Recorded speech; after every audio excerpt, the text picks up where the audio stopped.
frio. Era a primeira coisa que sentia toda manhã ao abrir os olhos na escuridão do porão. O frio penetrava a camisola fina e gasta, a pele, os músculos, até atingir os ossos. Madalena Kowalska estava encolhida em seu colchão, que há muito deixara de ser um colchão. Era agora apenas um monte de espuma úmida, mofada e com cheiro de decomposição. Seu corpo de 78 anos tremia incontrolavelmente, e seus lábios, rachados e arroxeados, moviam-se silenciosamente na oração que repetia há 3 anos: Deus, tira-me daqui, ou leva-me para ti. Por favor. Não havia janelas naquele lugar, nenhuma luz exterior. A única fonte de luz era uma pequena lâmpada no teto que só acendia quando ele vinha. E quando ele vinha, Madalena preferia a escuridão, porque a luz significava que era hora de outra sessão de humilhação, de outra dose de dor, de outro lembrete de que ninguém a procurava, ninguém se lembrava dela, ninguém viria. O som de passos na escada, passos pesados e firmes de botas, masculinas nos degraus de madeira. O coração de Madalena disparou e a familiar sensação de náusea surgiu em seu estômago.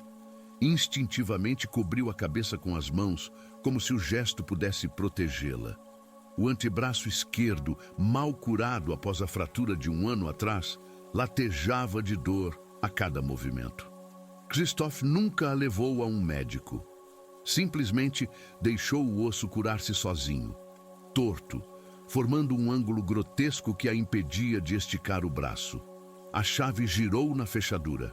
A porta se abriu com um ranger estrondoso que ecoou no cômodo vazio. A luz irrompeu, aguda e impiedosa, ferindo os olhos acostumados à escuridão. Madalena encolheu-se ainda mais. Ora, bom dia, mamãe.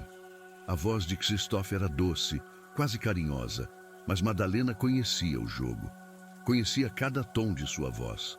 Aquele tom aveludado, falsamente afetuoso, sempre precedia a algo terrível. Como se sente hoje? Dormiu bem no seu pequeno reino? Ela não respondeu. Aprendeu que às vezes o silêncio era mais seguro. Mas não.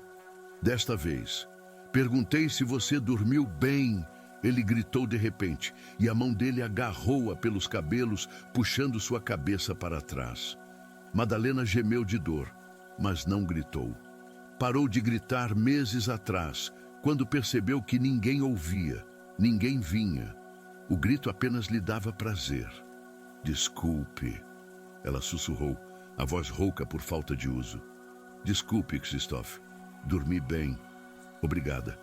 Ele soltou o cabelo dela e se afastou, olhando-a com uma mistura de desprezo e satisfação.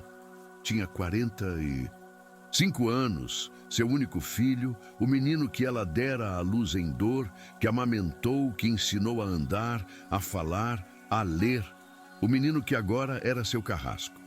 Tenho algo especial para você hoje, disse ele, tirando um pedaço de papel dobrado do bolso. Um documento. Um documento muito simples, apenas sua assinatura, e tudo acabará.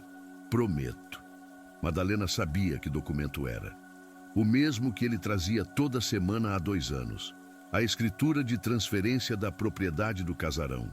O casarão dela, presente de casamento dos pais, a casa que sobreviveu à guerra, ao comunismo, a todas as tempestades de sua vida, para o nome dele.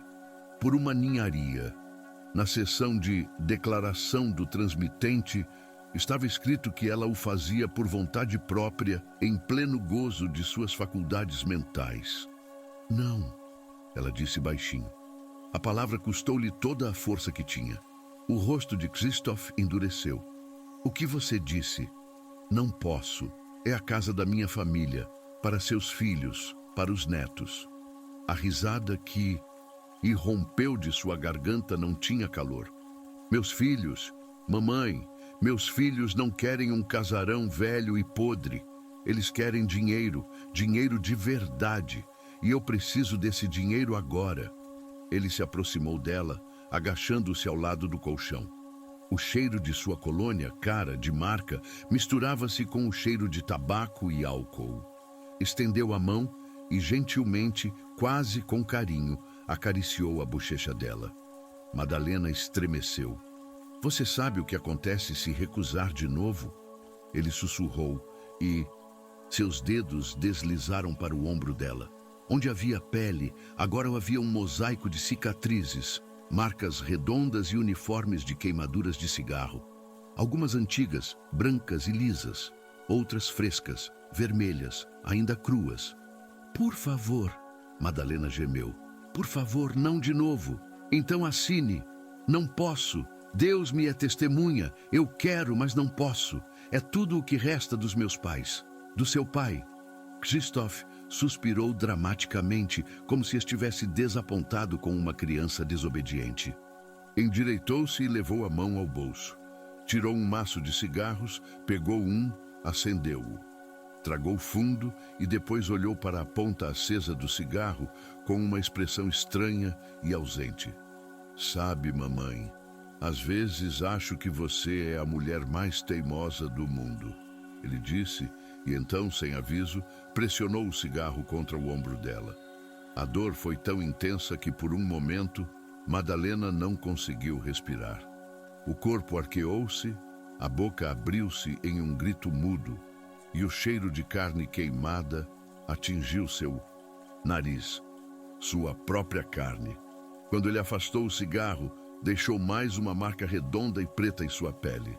Pense nisso, ele disse levantando-se. Você tem até amanhã. Ou assina, ou... Ele parou, encolhendo os ombros. Ou veremos quanto tempo uma velha consegue aguentar sem comer. Já é o segundo dia, não é? Madalena não respondeu. Ficou deitada, segurando o ombro queimado, sentindo a dor pulsar no ritmo do seu coração. Ouviu-o sair, fechar a porta, trancar a chave. Ouviu os passos se afastando na escada e, em seguida, o silêncio. O silêncio sempre voltava. Na escuridão, Madalena chorou. Chorou baixinho, as lágrimas escorrendo pelo rosto e pingando no colchão sujo.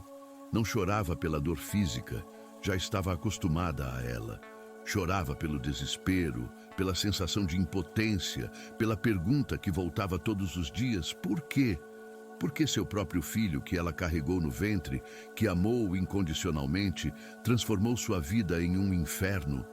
Ela se lembrava de Krzysztof como um menino. Tinha 6 anos quando quebrou o braço ao cair de uma árvore. Chorou em seus braços durante todo o caminho para o hospital. Naquela época, ele era o seu mundo, seu amado filhinho. Para onde foi aquele menino? Quando ele se transformou em um monstro. O pano de fundo da crueldade, dívidas e manipulação-jogo, cocaína, dívidas. Tudo começou há 10 anos, quando o marido dela morreu. Krzysztof começou a pedir dinheiro emprestado, primeiro pequenas quantias, depois cada vez maiores.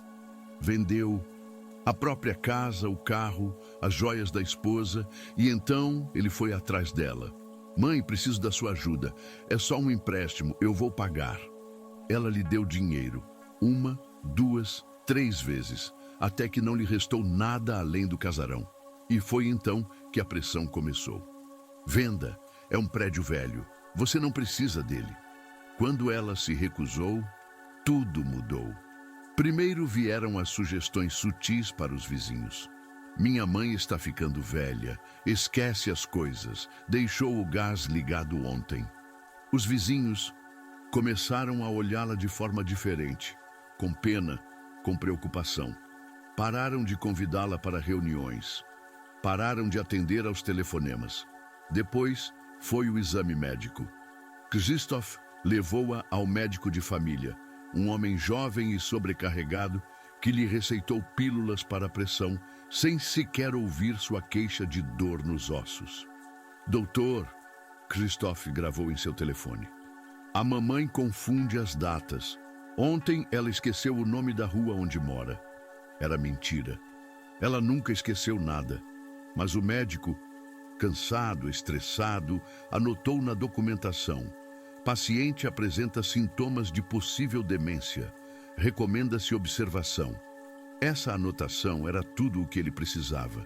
Em uma noite de fevereiro, há 3 anos, Christophe disse que a levaria para um lugar seguro. Quando ela viu o porão, tentou fugir, mas ele era mais forte, trancou-a lá e disse: "É para o seu próprio bem, você está doente, poderia se machucar." 1092 dias se passaram desde aquela noite. Ela sabia, porque riscava. Marcas na parede com as unhas. 1092 dias de escuridão. 1092 dias de fome, frio, dor. 1092 dias em que o mundo se esqueceu dela. E agora, ela estava deitada no colchão, segurando o ombro queimado, e orava por uma coisa: "Deus, se não podes me salvar, mata-me, por favor." Ela não sabia que sua oração seria atendida, mas não como esperava. A chegada da sinistra neta. Algumas horas depois, talvez um dia, Madalena havia parado de distinguir o tempo. A porta se abriu novamente. Desta vez, a luz era ainda mais intensa e os passos mais rápidos, nervosos. Christophe entrou e, atrás dele, Beata, sua esposa. Madalena estremeceu. Quando Beata vinha, era sempre pior. "Ora, querida sogra", disse Beata com uma voz doce que escorria veneno. "Parece que você foi mal criada de novo. Christophe diz que não quer assinar os papéis. Isso é mal, muito mal." Beata era uma mulher bonita. Tinha 40 anos, cabelos loiros, maquiagem perfeita. Fora, em encontros sociais, ela interpretava o papel de nora carinhosa. "Sim, cuidamos da mãe de Christophe. Pobre coitada, tem demência. É tão triste." Mas ali, no porão, onde ninguém via, Beata era talvez ainda mais cruel do que o marido. Tirou cigarros da bolsa, os mesmos que Christophe usava. Acendeu um e tragou, olhando para Madalena com uma curiosidade estranha, como se observasse um animal exótico em um zoológico. "Sabe o que me fascina em você?" perguntou, agachando-se ao lado do colchão. "Que você ainda resiste. Depois de 3 anos, a maioria das pessoas já teria desistido, teria assinado tudo. Mas você é teimosa como uma mula." "Por favor", Madalena sussurrou. "Por favor, deixe-me." "Deixar você?" Beata riu. "Querida, é você quem nos mantém neste inferno. Se você simplesmente assinasse os papéis, poderia sair daqui, poderia viver normalmente. Mas não, você tem que ser uma heroína." Ela pressionou o cigarro no outro braço de Madalena. Desta vez, Madalena gritou. Um grito estridente e dilacerante que ecoou no porão, mas não foi além. Beata sorriu. "Assim é melhor. Eu adoro ouvir você gritar. Lembra-me que você ainda está aqui, ainda sente." Christophe estava na porta, observando a cena sem emoção. Ele não parou a esposa. Não disse "chega", apenas assistia, como se estivesse vendo um filme chato. Beata endireitou-se, sacudindo a saia. "Temos uma surpresa para você", ela disse. Christophe decidiu que é hora de uma solução final. Se não assinar os documentos até amanhã, bem, eles vão levá-la daqui. Mas não para casa, para a floresta. Vamos deixá-la onde ninguém a encontre. E sabe de uma coisa? Diremos à polícia que você fugiu, que sua demência piorou e você simplesmente saiu à noite. Eles vão procurar, é claro, mas nunca vão encontrar, porque você estará morta, de hipotermia ou de fome, o que vier primeiro. Madalena fechou os olhos. Era o fim. Ela sabia. Não havia saída. Podia assinar e perder tudo pelo que sua família trabalhou por gerações. Ou podia recusar e morrer. Qual opção era realmente a melhor? "Pense nisso", disse Christophe, falando pela primeira vez. "Até amanhã. Última chance." Eles saíram, deixando-a na escuridão. Desta vez, Madalena não chorou. Estava muito cansada, muito exausta. Apenas ficou deitada, olhando para o teto invisível, sentindo a dor nos ombros pulsar no ritmo do seu coração. E esperou. Esperou pela morte. A despedida E o último testemunho. A noite foi particularmente cruel. A temperatura no porão caiu abaixo de zero. Era fevereiro, um dos meses mais frios da história de Varsóvia. Madalena tremia tanto que não conseguia parar. Os dentes batiam e o corpo se encolhia, tentando reter o calor que não existia. A camisola, a única roupa que tinha, era tão fina que ela poderia estar nua. Em algum momento no meio da noite, parou de sentir os dedos dos pés. Depois, os pés. Depois, as mãos. O corpo estava a ceder, órgão por órgão, célula por célula. Era o fim, ela pensou. Era assim que morria. Na escuridão, no frio, na solidão. Mas antes tinha de fazer algo. Tinha de deixar um rasto. Levantou-se do colchão. Cada movimento era uma agonia. Cada centímetro percorrido exigia heroísmo.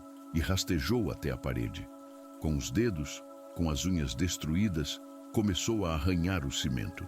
Não tinha caneta, não tinha lápis, tinha apenas o seu corpo. Então, usou-o. Escreveu lentamente, cada letra era uma batalha.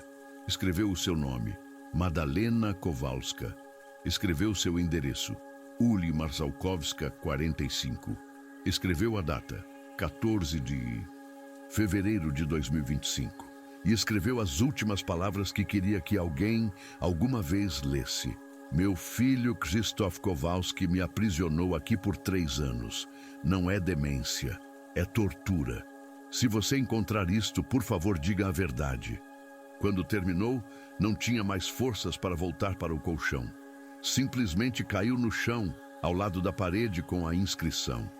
Fechou os olhos e esperou. A fuga e o resgate inesperado. Em algum momento ouviu passos. Krzysztof estava voltando, mas desta vez, ele não abriu a porta imediatamente. Primeiro, ouviu vozes, a dele e a de Beata, discutindo sobre algo. Não podemos deixá-la morrer aqui, sibilou Beata. Se ela morrer aqui, haverá perguntas, autópsia, investigação. Então, o que você sugere? Respondeu Krzysztof irritado. Eu a levo, hoje à noite. Vamos deixá-la em algum lugar longe, que pareça uma sem-teto, que alguém encontre o corpo e pense que ela morreu de hipotermia. Silêncio. Depois, está bem, faça isso. A porta abriu-se. A luz atingiu os olhos de Madalena, mas ela não tinha forças para se proteger. Krzysztof entrou, olhou para ela deitada no chão e fez uma careta. Meu Deus, ela já parece um cadáver. Melhor assim, disse Beata. Ajude-me a carregá-la. Eles a levantaram. Madalena estava tão leve que provavelmente não pesava mais do que 40 quilos. Seus ossos sobressaíam pela pele. O corpo inteiro era uma grande ferida. Ela não protestou quando a carregaram pela escada. Não protestou quando a colocaram no banco de trás do carro. Não protestou quando Krzysztof começou a dirigir pela Varsóvia noturna. Em algum momento ela perguntou: para onde estão me levando? Para o inferno, respondeu Beata sem virar a cabeça. Eles dirigiram por 1 hora, talvez 2. Madalena perdeu a noção do tempo. Finalmente, o carro parou. Krzysztof saiu, abriu a porta de trás e a puxou para fora como um saco de lixo. Este é o lugar perfeito, ele disse, olhando em volta. Estavam em algum bairro industrial antigo. Ruas vazias, postes de luz apagados, ninguém por perto. Deixa aqui, alguém a encontrará pela manhã. Ele colocou Madalena no chão, na neve. A neve era branca, limpa, bonita. Foi a última coisa que viu ao fechar os olhos. Adeus, mamãe. Ouviu a voz de Krzysztof, como se viesse de muito longe. Sinto muito que tenha terminado assim. Mas ele não parecia triste, parecia aliviado. O carro partiu. O som do motor diminuiu até que restou apenas o silêncio. Madalena jazia na neve, sentindo o frio penetrar seu corpo. Era o fim. De verdade, ela estava a morrer.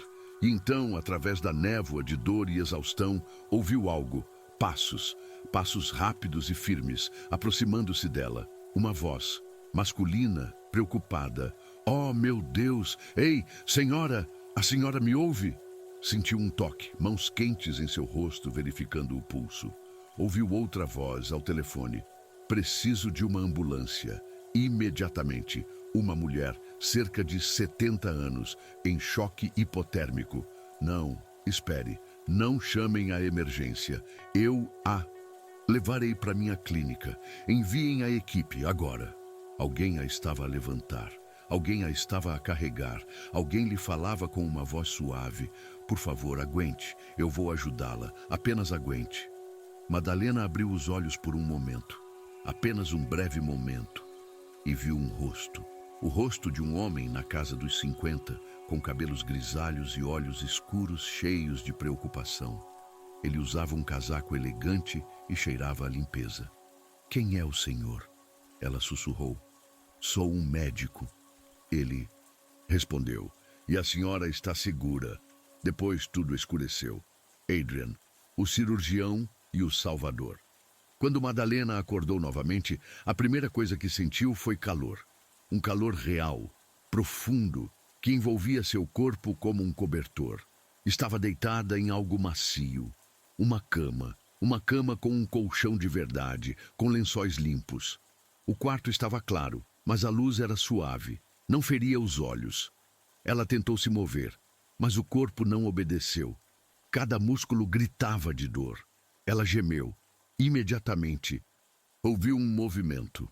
Alguém se aproximou da cama, o mesmo homem que ela vira na calçada.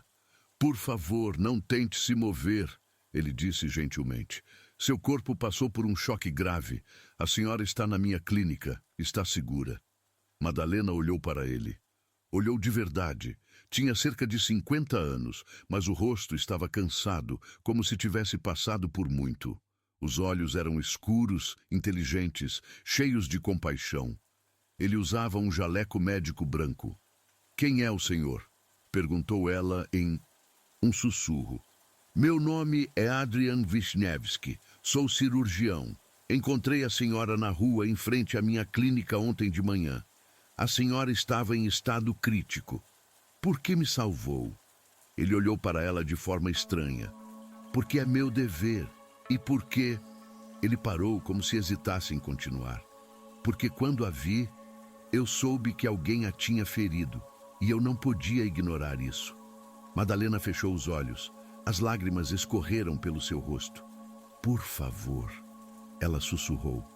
Por favor, mate-me, não me torture. Apenas me mate. Silêncio. Depois sentiu um toque, o toque suave e cuidadoso da mão dele na sua. Senhora Madalena, ele disse baixinho. É a senhora, não é? Madalena Kowalska. Eu encontrei seu documento de identidade no bolso da sua camisola. Ela abriu os olhos. Como ele sabia o seu nome? Eu não sou o seu carrasco. Adrian continuou.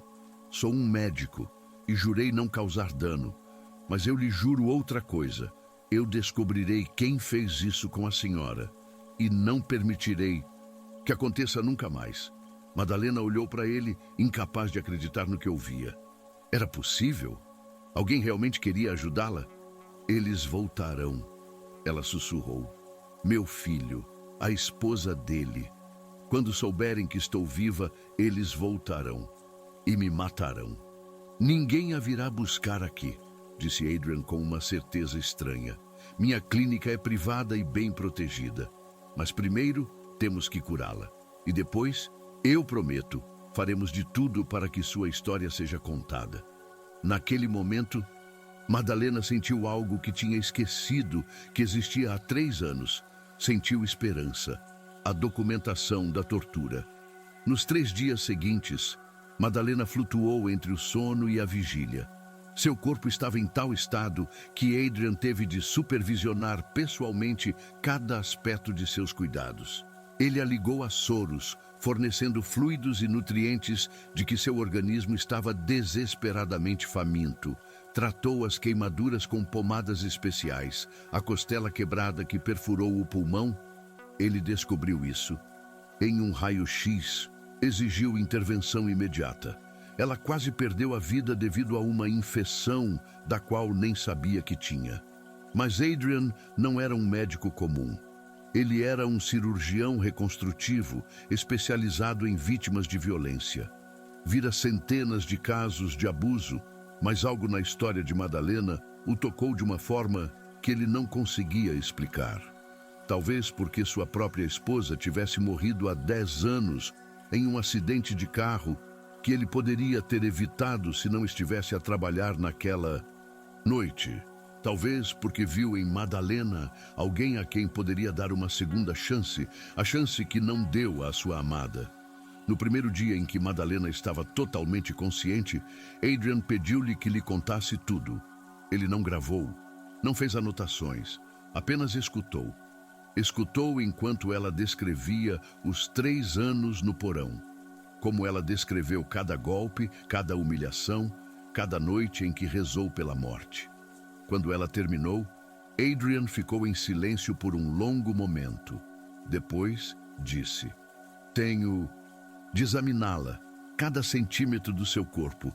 Vou tirar fotos, fazer raios-x, fazer tudo o que for preciso, porque seu corpo contará a história que seu filho tentará negar." E ele fez.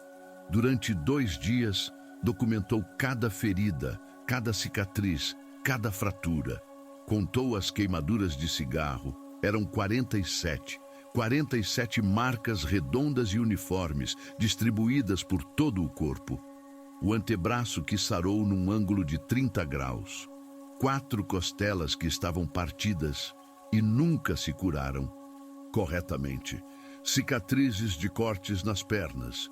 Ele descobriu que Beata tentara uma vez marcar Madalena com uma faca, gravando suas iniciais na parte interna da coxa.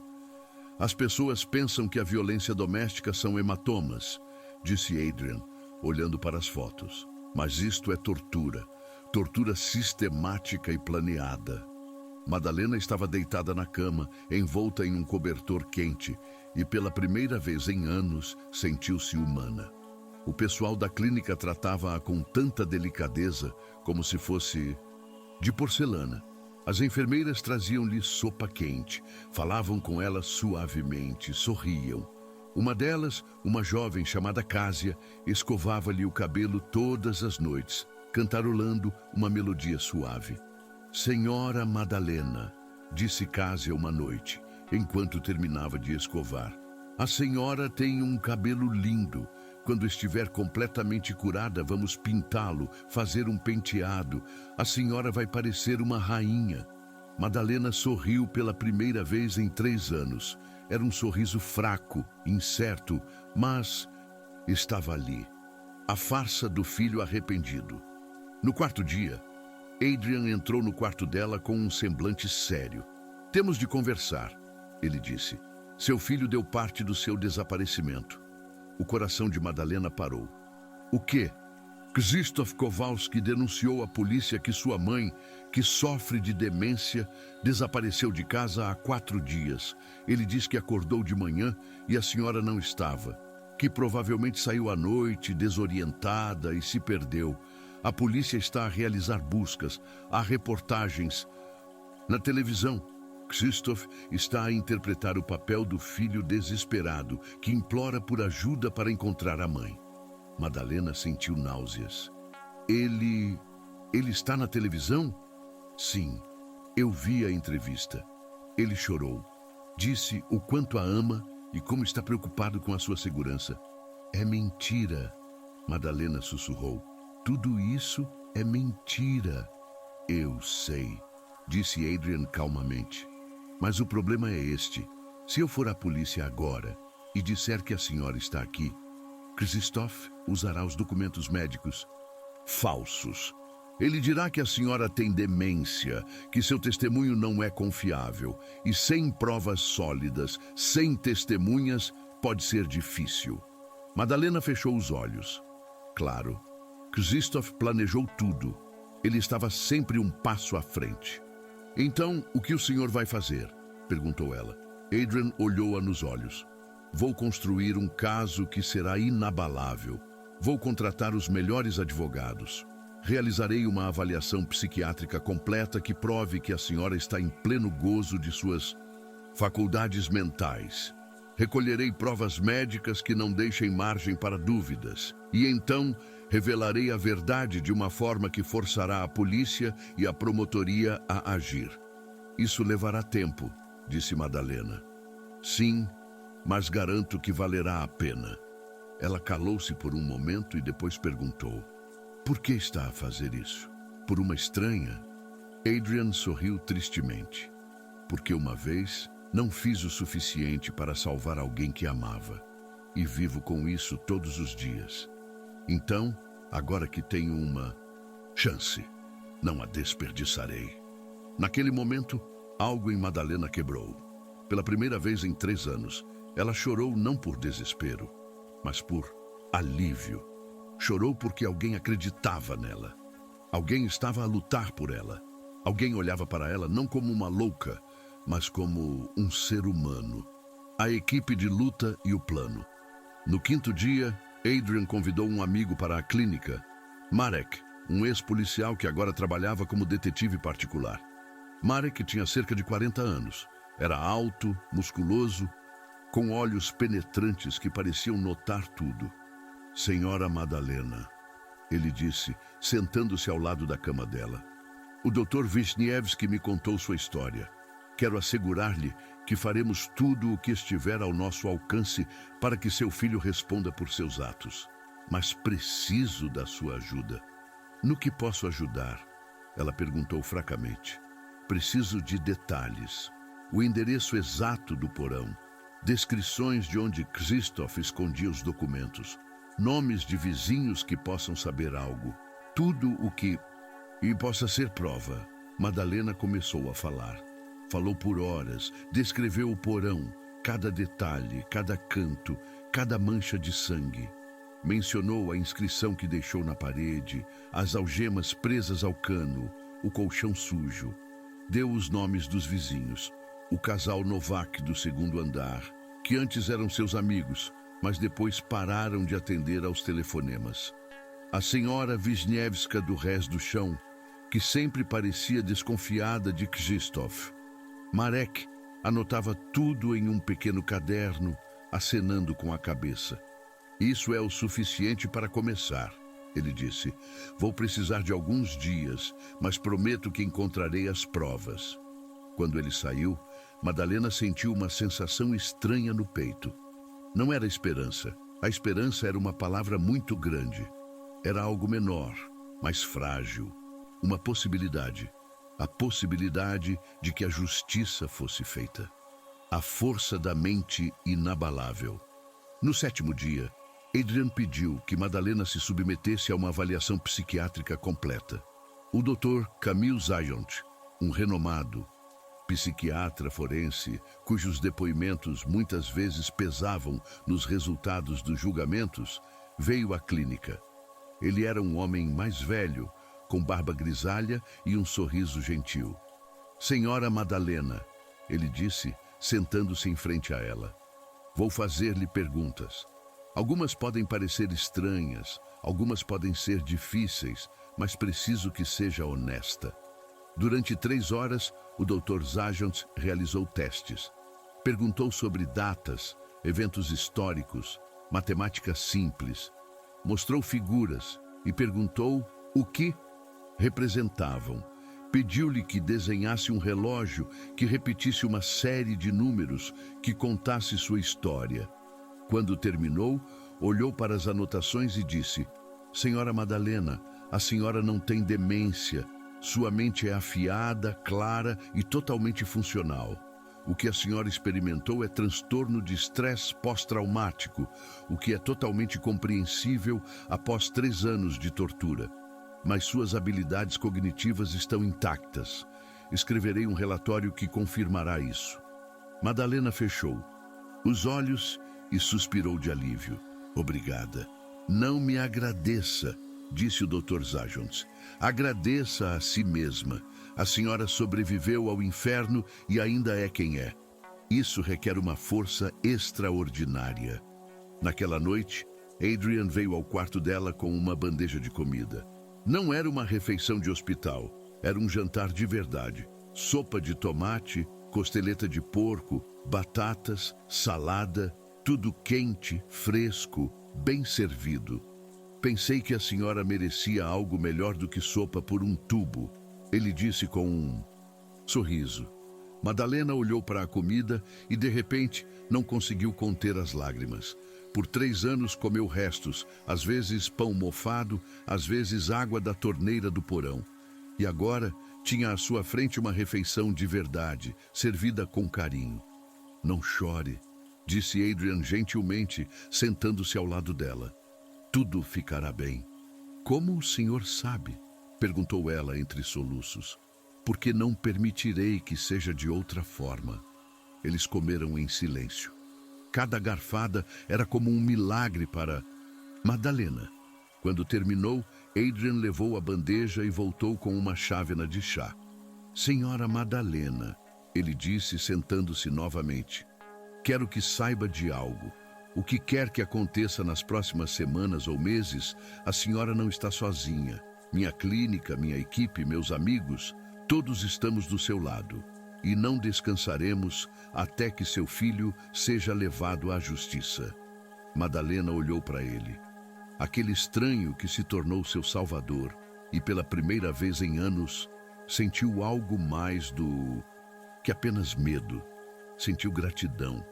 Obrigada, ela sussurrou. Não sei o que faria sem o senhor. Por favor, não me agradeça ainda. Ele respondeu. Estamos apenas a começar. A prova encontrada. No 10º dia, Marek voltou à clínica com novas informações. Encontrou-se com Adrian e Madalena em um gabinete privado. Consegui entrar no porão, ele disse sem preâmbulos, ilegalmente pela janela. Mas o que encontrei? Ele parou, abanando a cabeça. É o inferno na terra. Ele tirou o telefone e mostrou fotos. Madalena olhou e estremeceu. Ali estava o colchão, sujo, manchado, cheio de vestígios do seu sofrimento. Ali estavam as algemas presas ao cano. Ali na parede estava a inscrição que ela arranhou com as unhas. Está tudo lá ainda, disse Marek. Krzysztof nem sequer tentou esconder as provas. Ele está tão confiante que pensa que ninguém nunca o encontrará. E agora? Perguntou Adrian. Agora precisamos de uma ação policial oficial, Marek respondeu. Minhas fotos não são prova em tribunal, pois foram obtidas ilegalmente, mas podem ser o impulso para a polícia revistar a casa com um mandado. E como vamos convencê-los? Perguntou Madalena. Marek sorriu. É sobre isso que eu queria falar. A bomba midiática. Durante a hora seguinte, eles elaboraram um plano. Adrian tinha contactos na média, uma jornalista investigativa chamada Anna Kowalczyk, especializada em casos de abuso e corrupção. Marek sugeriu que primeiro apresentassem o caso a Anna, para que ela investigasse e escrevesse um artigo. Quando a opinião pública estivesse em alvoroço, a polícia teria de agir. É arriscado, disse Adrian. Krzysztof pode tentar prejudicar Madalena quando souber que ela está viva. É verdade, Marek concordou. É por isso que sugiro que Madalena permaneça aqui, escondida, até estarmos prontos para a revelação oficial. Enquanto isso, Ana pode fazer uma entrevista, mas sem mostrar o rosto de Madalena. Usamos um pseudônimo, distorcemos a voz. Só quando tivermos todas as garantias legais, revelaremos a identidade. Madalena escutava, sentindo o coração bater cada vez mais rápido. Era realmente possível. Ela podia contar a sua história. Podia levar o filho à justiça. Eu concordo, ela disse baixinho. Faça isso. A entrevista secreta, 3 dias depois, Anna Kowalczyk chegou à clínica. Era uma mulher na casa dos 40, com cabelos escuros curtos e olhos penetrantes. Ela cumprimentou Madalena com respeito, não com pena, o que imediatamente conquistou o coração dela. Senhora Madalena, ela disse sentando-se, o Dr. Wisniewski me deu um resumo da sua história, mas eu quero ouvi-la da senhora. pelas suas próprias palavras, e prometo que a tratarei com o maior cuidado. Madalena começou a falar. Falou por 3 horas, sem interrupção. Contou sobre cada dia no porão, cada humilhação, cada momento em que pensou que morreria. Ana escutava em silêncio, de vez em quando fazendo anotações, mas nunca interrompendo. Quando Madalena terminou, Ana estendeu a mão e apertou a dela gentilmente. Sua história tem de ser contada, ela disse. E será, eu lhe prometo. A verdade explode. O artigo de Ana foi publicado 1 semana depois. Estava na primeira página do maior jornal da Polônia com a manchete "Mãe torturada pelo próprio filho, a história que abalará a Polônia". No artigo, Ana descreveu o caso com detalhes brutais. Não nomeou Madalena, mas descreveu cada aspecto de sua tortura, cada evidência médica, cada rastro de violência. Incluiu fotos das queimaduras, borradas, mas ainda claras o suficiente para mostrar a crueldade, trechos do relatório psiquiátrico, o testemunho de Adrian como médico. O efeito foi imediato. A opinião pública explodiu. As redes sociais ficaram em polvorosa. As pessoas exigiam justiça. A polícia foi forçada a emitir uma declaração oficial. Estavam a conduzir uma investigação. Mas havia um problema. Krzysztof, ao ler o artigo, imediatamente emitiu sua própria declaração. Ele organizou uma conferência de imprensa onde chorou e disse: "Isto é uma calúnia horrível. Minha mãe está doente, tem demência. Alguém está a usar a doença dela para destruir a minha família." Mostrou documentos médicos falsos. Mostrou depoimentos de vizinhos que confirmavam que a senhora Kowalska parecia realmente desorientada. Mostrou fotos do passado em que abraçava a mãe, sorriam para a câmara, parecendo uma família feliz. "Isto é manipulação", ele disse com a voz trêmula. "Alguém está a tentar tirar a minha mãe de mim. E eu não sei por quê." Parte da opinião pública vacilou.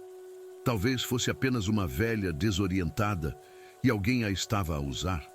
Talvez o filho fosse realmente inocente. Quando Madalena viu a conferência de imprensa na televisão, sentiu que tudo desmoronava. Krzysztof era um ator excelente, sempre foi. As pessoas acreditavam nele. "E agora?" perguntou ela a Adrian, lágrimas escorrendo pelo seu rosto. Adrian olhou para ela com determinação.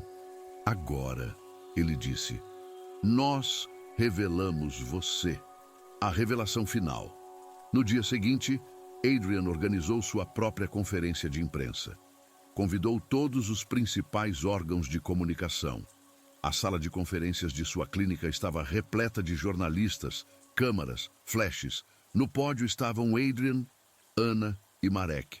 E ao lado deles, em uma cadeira de rodas, estava Madalena. Ela estava vestida com um vestido azul simples, que uma das enfermeiras lhe comprara. O cabelo estava lavado e penteado, mas nada podia esconder os rastros da tortura, as queimaduras nos braços, o antebraço torto, a emaciação de seu corpo. Adrian começou a falar. "Obrigado por virem", ele disse. "Eu sei que a média tem estado cheia de especulações sobre o caso da mãe torturada. Hoje, queremos apresentar a verdade que é confirmada por provas médicas, testemunhos de testemunhas e documentação que não deixam margem para dúvidas." Ele apresentou Madalena. As câmaras começaram a clicar. Os jornalistas inclinaram-se para a frente. "Esta mulher é Madalena Kowalska", disse Adrian.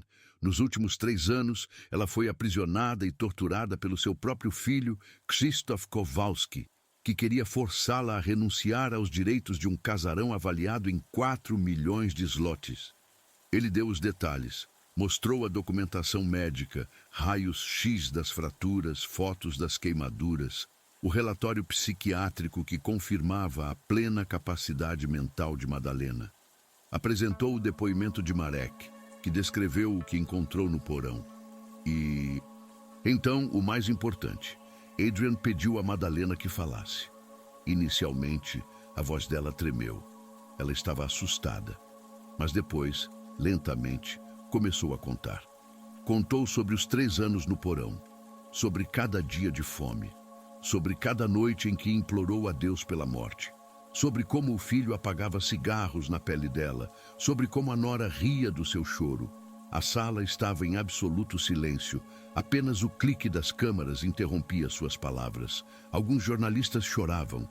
Quando ela terminou, um dos jornalistas perguntou: "Senhora Madalena, por que seu filho fez isso?" Madalena olhou diretamente para a câmara. Porque ele queria dinheiro e pensou que se ninguém visse, o crime não existiria. Outra jornalista perguntou: "O que a senhora quer conseguir agora?" Madalena fechou os olhos por um momento e depois respondeu: "Eu quero justiça, não para mim, mas para todas as mulheres que estão neste momento presas em porões, agredidas pelas suas próprias famílias, e ninguém acredita nelas. Quero que o mundo saiba que isto está de acontecer e que tem de acabar." A sala explodiu em aplausos. A prisão e a inevitabilidade. O efeito da conferência de imprensa foi imediato e devastador. A opinião pública já não tinha dúvidas. Krzysztof Kowalski era um monstro. A promotoria anunciou uma investigação oficial. A polícia, sob pressão da média e da sociedade, obteve um mandado de busca para o casarão.